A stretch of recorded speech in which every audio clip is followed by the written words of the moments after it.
Hi all. For those of you who don't know me, my name is Eugene Hwang, and I'm the Chief of Oncology at Children's National Hospital in DC.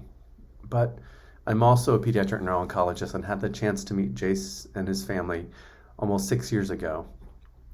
I am very sorry that I couldn't be there with you today. I'm actually here in Concord at the hotel just down the street, but unfortunately I spiked a temperature last night and I felt like it'd be the wrong thing to go and infect everybody who was teaming up in this mission. So I'll just say a few words before my colleague and fellow pediatric neuro-oncologist, Dr. Gass, takes the stage.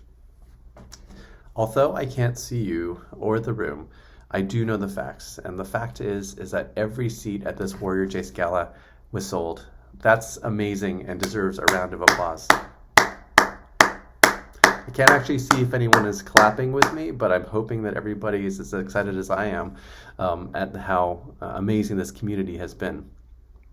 I've never been to the Charlotte Motor Speedway, but I've always wanted to go. Car racing is super exciting. And I learned how important a few seconds in car races at the Charlotte Motor Speedway could be. Did you know it only takes 2 to 3 seconds for a pit stop at one of these races? Or that thousandth of a second alone will separate out a first and a second place finish? Seconds are important because it's also seconds that can transform everything that you think you know about your family and their future. It's in seconds that Eric and Jennifer heard those words, diffuse intrinsic pontine glioma, or DIPG. And in those same seconds that Jace went from a sweet and snarky 4-year-old kid with the world at his feet to a young man who had an incurable brain cancer and probably less than a year to live.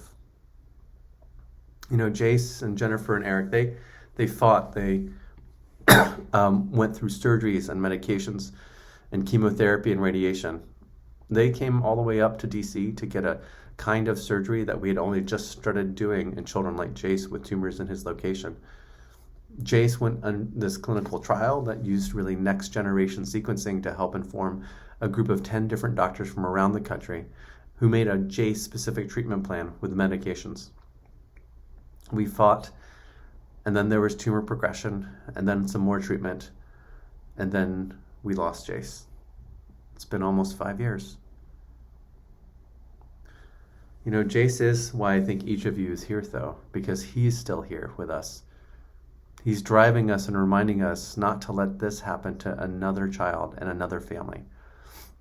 And so Jennifer and Eric with the Warrior Jace Foundation, with you, have really thrown itself and themselves into this fight against DIPG.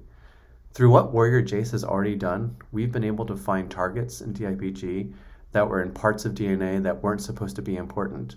And we're making a new T cell, which had never been made before, to try to attack these various DIPG specific targets.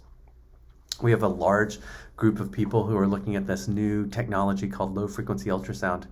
This is a kind of ultrasound that shouldn't hurt anybody's tumor or brain, shouldn't hurt anybody's brain, but should allow treatments to get into DIPG in a way that they've never been able to get into before. I am so excited for the next steps of that technology and maybe coupling these brand new T cells with the low frequency ultrasound to deliver T cells directly to attack the DIPG cells.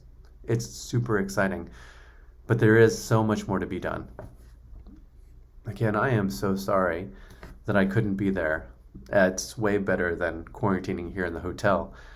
But I know it's going to be an amazing night, and I thank you, each of you, for helping to take the first steps to giving children like Jace a fighting chance. Thanks, and have a wonderful meal.